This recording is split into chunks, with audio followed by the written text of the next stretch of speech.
Hi guys, welcome back to the channel. तो ये जो पाई चार्ट हमारे पास अभी है, ये एक 50-30-20 रूल है फाइनेंशियल प्लानिंग और बजटिंग में, जिसमें मुझे एक मतलब ना इशू नज़र आता है। इसमें एक लैग मुझे नज़र आता है, जिसके बारे में मैं इस वीडियो में आपको बताने वाला हूँ। क्योंकि एक बहुत ही पॉइंट जो मैं बताऊँगा बहुत ही सिंपल है, और वही आपको मतलब फाइनेंशियल स्टेबिलिटी पूरी तरीके से इस रूल में लाइक एंड अप होगी। क्योंकि जो इसका स्टैंडर्ड रूल है, आई डोंट थिंक सो कि उसमें आप पूरी तरीके से फाइनेंशियल स्टेबल हो। क्योंकि इसमें अगर आप 50-30-20 रूल देखो एज ऑफ स्टैंडर्ड, जिसमें कि 50% जाता है आपके नीड्स के लिए, आपके house hold expenses, utility bills, अगर बच्चे हैं तो एजुकेशंस वगैरह, मतलब जिन खर्चों को आप मतलब ये तो होने ही है as an of the living expenses जो होते हैं वो होने ही है। ये 50% आपके नीड्स में जाता है। देन इसमें जो दूसरा चीज़ है वो है 20% सेविंग, जो कि मुझे ये भी ठीक लगता है। मैं इस पॉइंट से भी इसमें पूरी तरीके से एग्री करता हूँ। 20% सेविंग ये भी बहुत ज़रूरी है, क्योंकि इमरजेंसी फंड आपके पास होना बहुत ज़रूरी है। क्योंकि बैंक में हमेशा कुछ ना कुछ पैसा होना चाहिए। ऐसा नहीं होना चाहिए कि आप पूरा पैसा खर्च कर दो या पूरा पैसा आप इन्वेस्टमेंट ही कर दो। सेविंग्स भी होनी बहुत ज़रूरी है।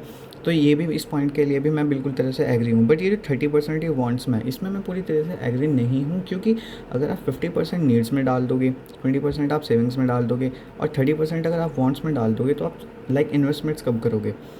और मेरे हिसाब से राइट नाउ इस इकॉनमी में आप, और एज ऑफ लाइक जो इन्फ्लेशन है उसमें, आप ऐसे तो मतलब फाइनेंशियल स्टेबल नहीं हो सकते कि आप खाली सेविंग करके फाइनेंशियल स्टेबल बिल्कुल भी नहीं हो सकते। तो मेरे हिसाब से इस रूल को एक इम्प्रोवाइजेशन की ज़रूरत है। जो मैं एक इम्प्रोवाइजेशन इसमें है कि ये जो 30% वांट्स है, इसमें आप इसे दो पार्ट में डिवाइड कर दो, 15-15% में। लाइक जैसे 15% आप 30% जो है टोटल, उसमें से आप 15% करिए इन्वेस्टमेंट कोई से भी कर सकते हो, म्यूचुअल फंड, SIP, स्टॉक्स, या जो भी आपको एज अ रिटायरमेंट प्लान भी खरीदना है, PPF वगैरह, आप कुछ भी कर सकते हो। और जो बाकी 15% है, उससे आप डिज़ायर जो भी आपको अलग से चीज़ें खरीदनी हो आप वो भी खरीद सकते हो। मेरे हिसाब से देखिए, एक बैलेंस होना बहुत ज़रूरी है। ऐसा नहीं है कि सारा ही डिज़ायर में डाल दो, सारी इन्वेस्टमेंट कर लो, या पूरा ही पैसा इन्वेस्ट करो और कुछ डिज़ायर्स के लिए वर्क ना करो।